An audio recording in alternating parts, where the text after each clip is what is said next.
Hello, kids. Guess who we have? We have Alicia Miller. I haven't thought of a nickname for her, but I'll call her Model HR Lady. I don't know. I can't think of a good nickname. I'll think of one later. Hey, dude, I'm glad you're here. We're excited. You know why? Because you're joining the Vast Voice, where we're going to be telling secrets to entrepreneurs. We're going to be talking about ways to help their business really today through, well, two things. HR, human resources, really for solopreneurs, number one. And then number two, we're going to be talking about events, and we're going to add value to our listeners all over the world, but mainly in the United States. Alicia Miller, thanks for being here, young lady. Woo, woo, woo. Thank you so much for having me. I'm super excited to be here, Kenner. Appreciate you having me. Always love an opportunity to talk to my fellow entrepreneurs about ways that they can be better at HR. Nice. Very nice. As I mentioned, this is going to be a portion of a kind of a webinar part where we call it Vastcast and also podcast. So let's get right to it. Why you? Why are you hanging out with us here? Tell us a little bit about your background and how, and maybe some credentials, why we should be listening to you and watching you. Yeah, absolutely. So as you said, my name is Alicia Miller, and I hail from outside the Denver, Colorado area. Go Rams, CSU Rams. Oh, look at you. Oh, Colorado State Rams. Colorado State, yeah. So I actually live in Fort Collins, if you know. So we're home to CSU. So there you go. I'm a Colorado native, born and raised in the area. So it's really exciting for me to make a difference in the place where I'm from and beyond. So my background is I spent about 15 years in corporate America, specifically in the insurance industry. So I know. Well, back up. What do you mean? I didn't know that. What do you mean? Oh, yeah. So I've done every side of insurance. So I spent many years in commercial underwriting. So I used to do commercial property and casualty insurance. And then I did pre-litigation. So I was an arbitrator. So I used to mediate claims between all the major carriers when they couldn't agree on how to settle claims. And then I was office manager and producer in an agency, $1 million roundtable agency was my last role before I stepped out as an entrepreneur. So I left my last role in February of 2020. So I'm a COVID-born entrepreneur, but not in the sense as a result of COVID. I didn't know what I was stepping into when I left my job. It was February of 2020. As you remember, everything kind of hit the fan in March of 2020. So I was stepping out just to do my own thing, and also for personal reasons. My mom has Alzheimer's, so wanted to make sure that I could have something more fluid to be able to support her in that. So so I actually originally stepped into the realm as a virtual assistant. It was kind of a great stepping off point from corporate into entrepreneurship, but I quickly realized that wasn't the best fit for me either. So I actually have a degree in organizational management and human resources with a psychology minor. And in my role at corporate, I was a staff trainer. I was developing processes on a corporate level for the carrier that I worked for, and doing a lot of HR related things in my role and my education. And it's really where my heart is. And, once you figure it out as an entrepreneur that, I don't love every side of HR. So I do the parts that I love, which is the people part. So I'm all about people operations. I'm about helping people create the culture that they want in their business. And so I work with a lot of solopreneurs that are going from just them, and they realize that it's time to start growing their team and time to start scaling. And oftentimes, I work with solopreneurs that, have not made a bunch of mistakes. And then I work with some people that have made a couple hires, have done a couple things, and realize, oh, wow, there's a lot to this. And there's a lot that can go wrong. And you don't know about that until it goes wrong. Yeah, totally. Yeah, I hear you until it's too late. So, okay. So, all right, let's do a little game here. So let's say, obviously I have a relatively big company here at vastsolutionsgroup.com. By the way, for you and everyone else, thank you for joining us on the Vast Voice, where we're telling business secrets to entrepreneurs. But now let's just say I was a solopreneur. Let's say I'm a real estate agent. No employees, just getting going. I'm starting to, crack the $100,000, let's say a year area. What do you suggest as far as HR? Yeah, so I've worked with real estate agents before, and there's a lot, right? There's a lot that they have to keep up with. There's a lot of deadlines. There's a lot of that. So a lot of strategy that I use for somebody like that, and really a lot of entrepreneurs, is they probably do need some help, right? They're Yep. probably struggling to do it all on their own, but it doesn't always make sense to hire a W-2, Okay. right? Especially right away. So what I really love to do is talk about strategy for hiring and scaling and helping people dip their toe in by starting with 1099 contractors. Look at you. Yeah, I agree. Yep. Yeah. Yep. So, but now there's that can be treacherous water, right? Because that's going to be one of the biggest things that the IRS is looking at. Right in a now, as of business. March 11th, I agree with Yep. that. Yep. They're looking to see how if you're properly classifying people, because Totally. it's payroll audits are how the IRS makes their money. I'm proud of you for knowing that. No one knows Yes, that. Yeah, I'm yes. proud of you. But it's also a really quick way to unravel a business, right? Because so many people think, right? There's this misconception that, well, if I have this contract in place, if I draw up a contract and I say they're a 1099, then they can be a 1099. Yep. It doesn't work that way. It doesn't work like that, especially now. Yeah. Especially now. And it's ever changing. I mean, the laws, that's another big thing with HR. There's so much legal stuff. And really in a post-COVID world, labor and employment has flipped on its head, right? Employees, if they aren't happy, if you aren't creating that value, they will walk away. Totally. Yep. It wasn't always like that before. My mom worked for the same company for 46 years. And that's how it was. It was loyalty. It was, you get vested and get that pension and all of that. And that's just not how it is anymore for many different reasons, COVID being one of them. But the other being, I mean, we have a whole new generation coming into labor and employment that values time and flexibility and all of that more than they do some of these other things that were once held in high regard. Yeah, they care less now about money, about cool job titles. They just want to go hang out on the beach, much more so. They want to be able to work from home. Exactly. But it's not anything that was ever on our radar really before COVID. Even just coming out at the start of COVID as a virtual assistant, it was really kind of cutting edge at that time, even just 4 years ago. So I think now that we're seeing, right, especially in America specifically, that there's so much opportunity and everybody wants to have a business and everybody wants to do this and that. Or if they don't want to have a business, then they'll just go on to the next person that's going to give them what they want. The loyalty factor is not there. So it's really, there's really a sense of urgency, now maybe more than ever. I don't know if I can say that, but really now it's a heightened urgency for entrepreneurs and small business owners to be on their HR game. And it doesn't just mean compliance. I mean, that's part of what I'm talking about. Obviously, you've got to know the rules.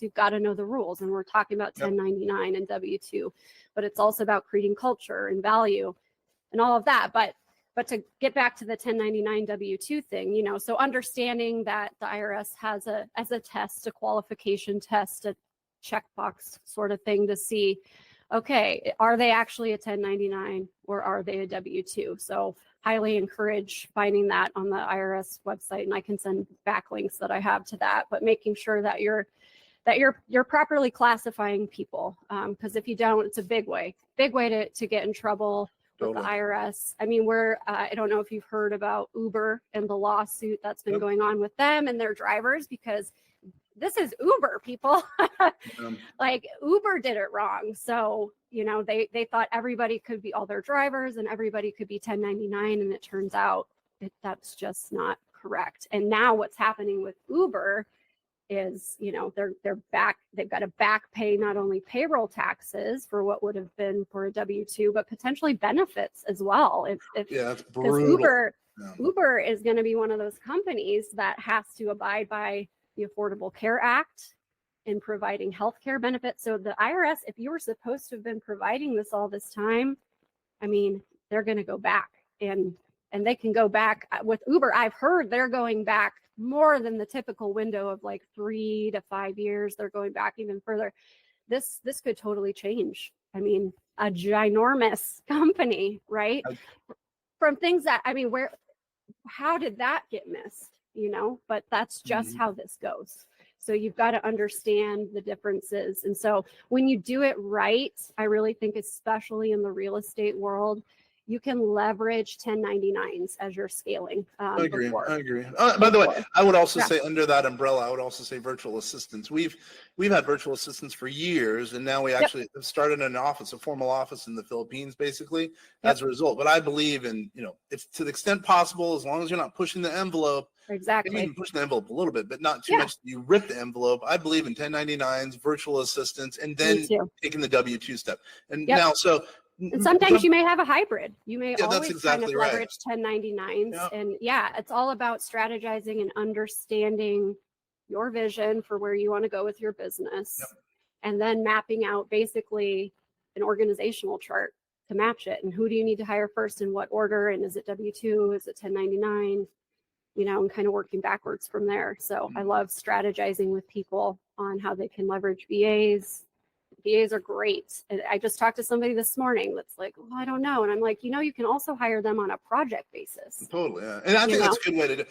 Me personally, sorry to jump please. Jump ahead a little bit, but I think it's smart to hire for a little small project, just see how they do. And then at the same time, record what they do. So if you ever do need to hire someone for that project down the road, or as training, they can watch that video, so you don't have to spend your precious time training them, and they can just watch the video on it. Hopefully a VA that did a good job, so therefore they could come in and learn from a good VA.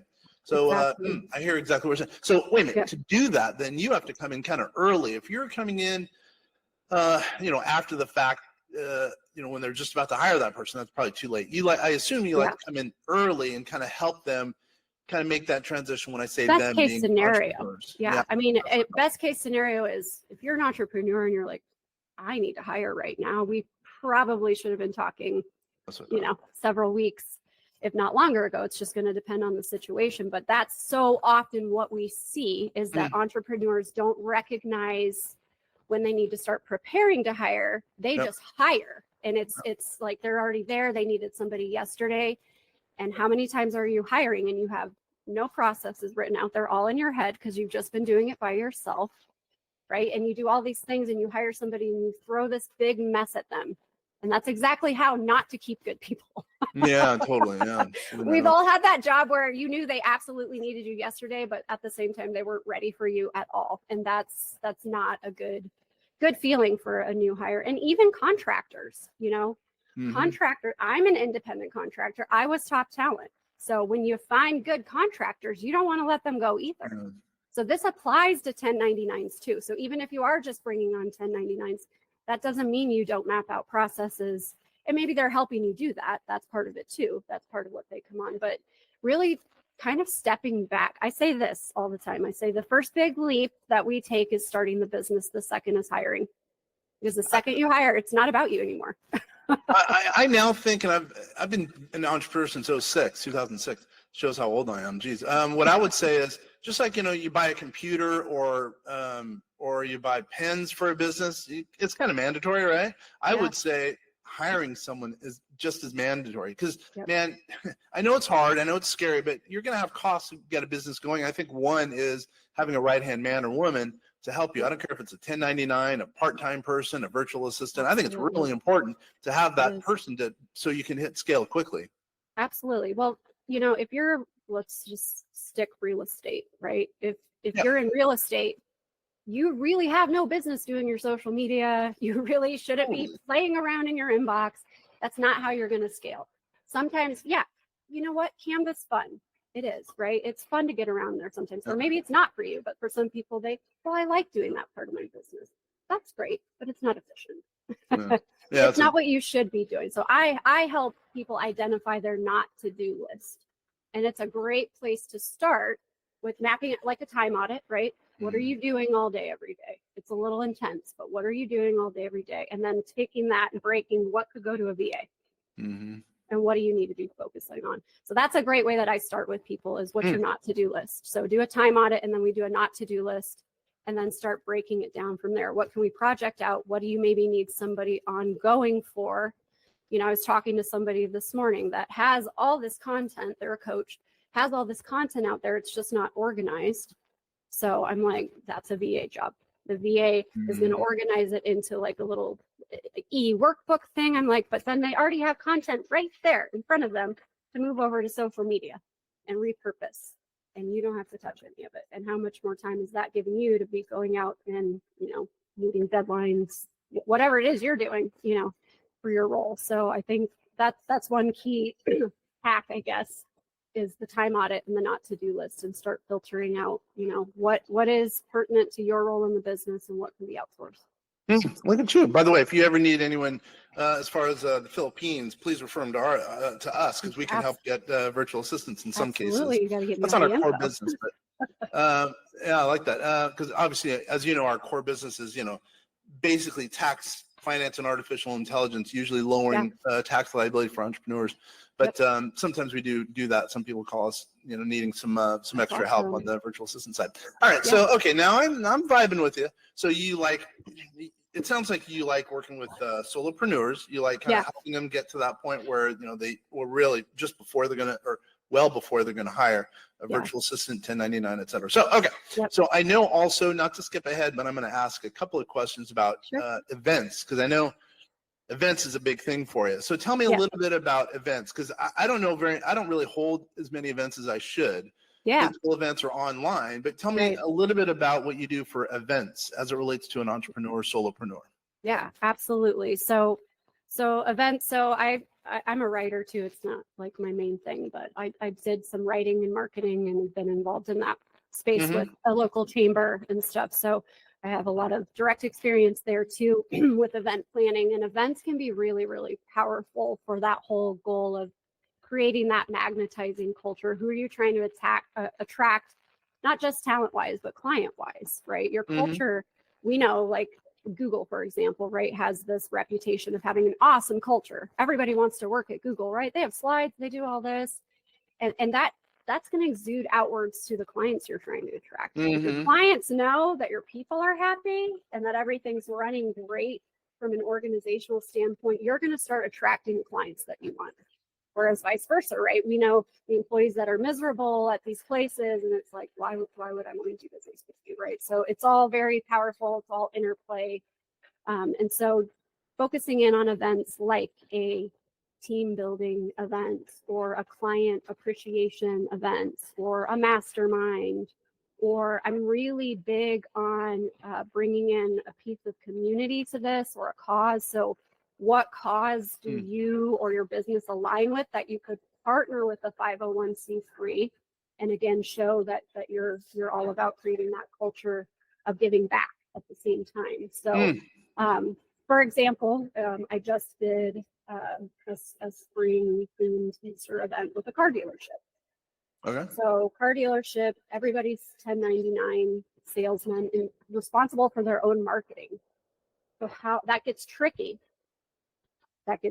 Right? If they're all independent, how do we still market for the dealership as a whole? So we just collaborated, and the stigma, right, of car dealerships. How do we get the people in that aren't going to be like, ooh, exactly, I'll just go to Carvana, right? Because that's a huge thing that our dealerships are struggling with. Well, you can buy a car online now and skip the sales guy altogether. Well, that's obviously problematic for our dealerships. So we did a huge community event. They partnered with a local nonprofit that they did some research, and they are really about supporting women and children in their local communities. So partnered with a nonprofit here. I leveraged something called One Hope Wine, if you've ever heard of them. So they're out of California. They do a whole fundraising thing with wine. So you attach it to events. And so anything purchased through them, and people love wine, right? They'll come and do a wine tasting at your event, and anything purchased, a percentage goes back to that organization that you chose. So, we did a lot of different things. We had games, and the salespeople were out meeting people one-on-one. And, this was 2 weeks ago, and the impression that was left in the community and the follow-up and feedback that they've had, and breaking down that barrier, they weren't trying to sell anything that day. This was just a community event. I mean, the buzz has been great. It's been great. They've had a lot of great feedback, a lot of great follow-up. People are like, I didn't even know about this. It's an all indoor dealership. So just getting creative and creating that culture and getting people to think about your brand the way you actually want them to. So that's kind of an example of a recent event I did to kind of tie it all together. Well, so you mentioned mastermind. Let's talk about that a little bit. So I'm gonna why not do this? Give me a little masterclass in masterminds, because that is an event. We have a new software that we're coming out with called Vastcast.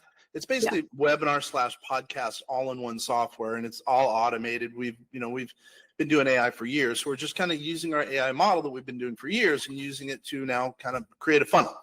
But now, exclusive of that, so and we can do our master class in such a software. But now, exclusive of that, I'm not talking about that really. But now, give me a real quick.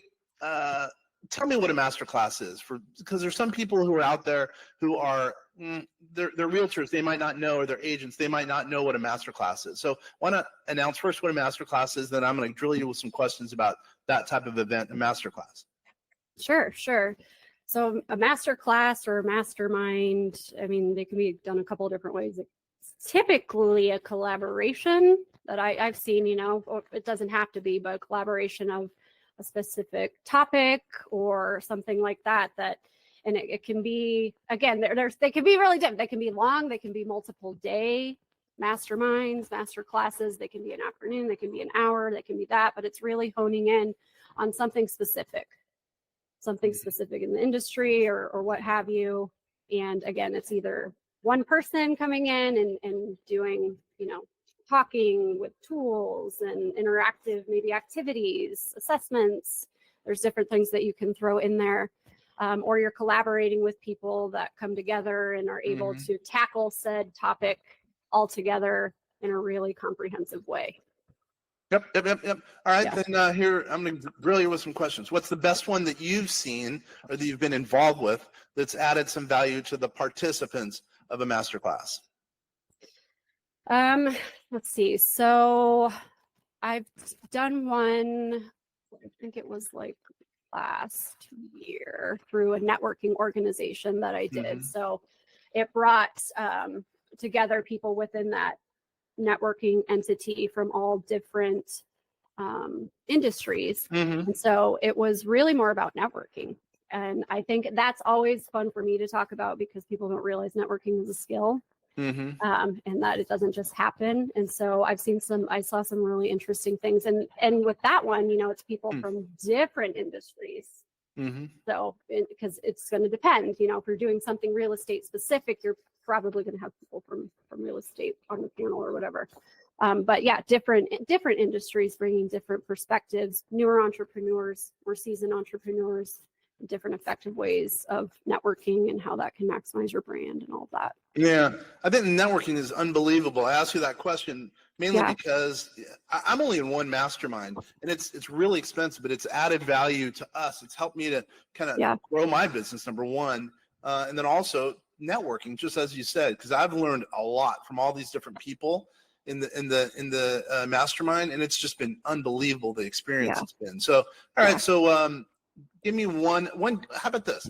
What's another thing that has added value in a mastermind that you've seen that has taken someone from being a solopreneur to maybe to being able to scale? What's just one other idea as far as mastermind goes? Like an idea from a mastermind or I'll leave it open. Yeah. Mastermind topic.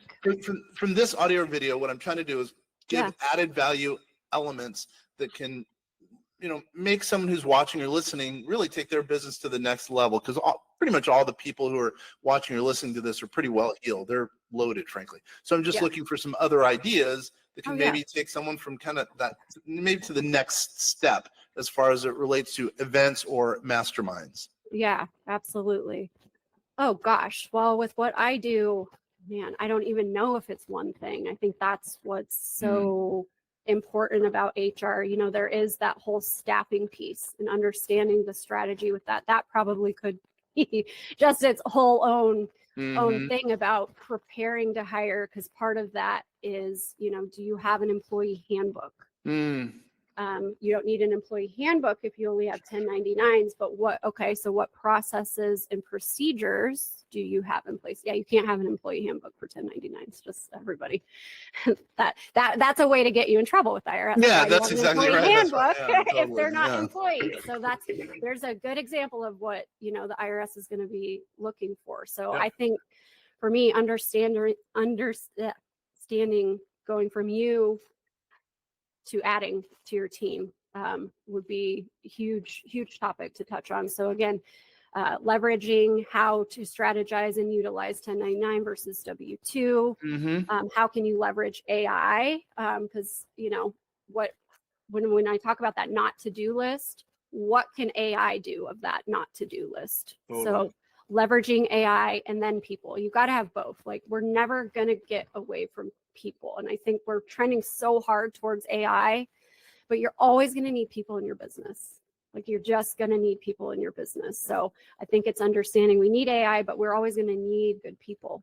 So another thing that I like to talk about, because a lot of solopreneurs think that they can't hire or have a team because they can't afford, or whatever the case may be, you just don't have an opportunity to offer a benefits package. I think that's a big hang up for entrepreneurs because, depending on what state you're in, and generally speaking, I already talked about Affordable Care Act. Well, you don't have to offer, Obamacare. That doesn't apply to you until you have 50 or more employees. So if you don't have to offer it, and maybe you can't offer it, I like coming up with different benefit strategies, talking about things like stipends, using stipends instead of a healthcare premium as a way to add value and incentivize your people. So a stipend being like a big one that I really like, and there's a million different stipends that you can use, but like a health and wellness stipend is something that I like to see. And then you can set the bar for whatever amount you want it to be per employee, and you can even incentivize contractors in ways. But let's just say it's $100 a month for health and wellness. So that's anything health and wellness. So say your employee this month, maybe it goes towards a premium, they need it, but maybe the next month it goes towards an acupuncture appointment. And maybe the next month they need it for a therapy appointment. Maybe the next month they need to take their kids to the doctor, and it goes to a doctor or whatever, but you're giving people flexibility. I think that's a huge thing for entrepreneurs to keep in mind as they're scaling, is giving employees and contractors flexibility with everything. And so when you give somebody a stipend versus just here's your premium, or what if I never get sick kind of thing, like then they can use it for whatever they want. So I think stipends are another hack to easily integrate into your business. And you can control cash flow a little bit that way too, because you're not paying out on it until they give you a receipt showing that they actually incurred an expense for it. So you don't have to just delve it out. You're just reimbursing basically. So that's another really cool trick, and something that people love. They love the flexibility to use a stipend however they want. You can do tuition, you can do higher education, ongoing education stipends, health and wellness. There's lots of different ways you can break it down, but the more flexibility you can give people is another way to attract and retain who you want. Yeah, everybody loves hacks. So how does someone get a hold of you? Let's say someone's interested in your HR services for a solopreneur, or also your events or masterclass, et cetera. How does someone get a hold of you? Yeah, absolutely. So you can find me on Facebook and Instagram at Alicia Squared.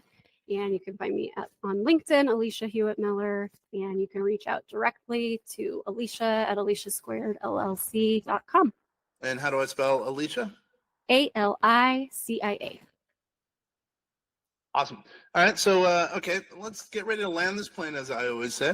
What's one thing in closing that we haven't gone over that can help a solopreneur in any industry, as far as HR and as far as events planning? I guess both of those are kind of your fiefdom.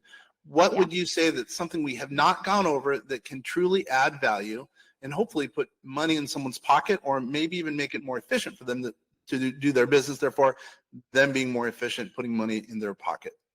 Yeah, absolutely. Well, when it comes to HR and when it comes to retention and hiring, it costs 1.5 times more in turnover than it does to hire appropriately the first time.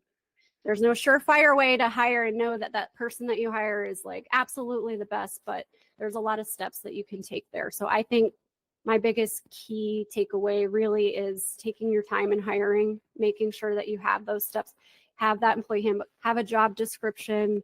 How are they going to apply? Do you have an online portal? Do you have some sort of an application? So I think buttoning all of those things up ahead of time, and it takes a lot of time and energy in the front end.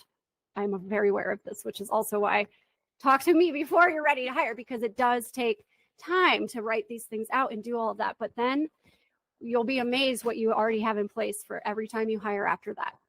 It gets easier, and you have a template to follow and all of that. And it's going to be your guideline for how you're not guessing, it's a guideline for you. It's a guideline to your employees. So I think being prepared, buttoning up the details, working with somebody like me, so that you understand the current landscape of labor and employment and hiring and what people are looking for, and how, especially on a solopreneur level, how much of a hit that is. If you lose somebody that was helping you, that all goes back to you.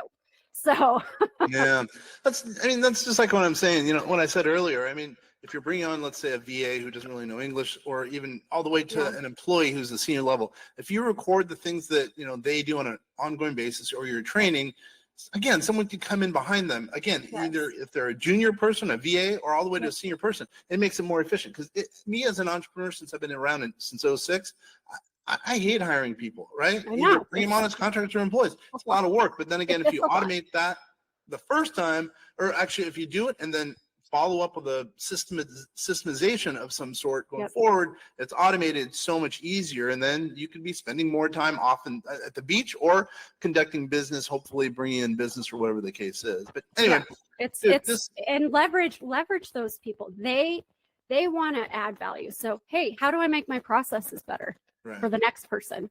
People want you to ask them that.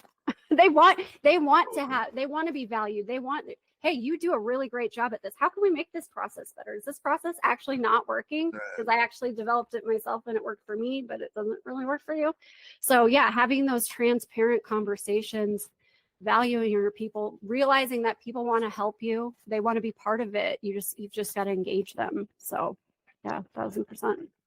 Miller knows what's up. So, hey, I totally appreciate you being here. And for the audience, from Vast Voice, we're here telling business secrets to entrepreneurs. Hopefully it's been of value. If anyone needs any help, any information, obviously you can get a hold of Alicia at the places she suggested, or you can stop by our website, vastsolutionsgroup.com. Again, vastsolutionsgroup.com. And we're here to help. We're trying to help you as a small business owner, guys. I appreciate you taking the time to be here. Thanks. Thank you.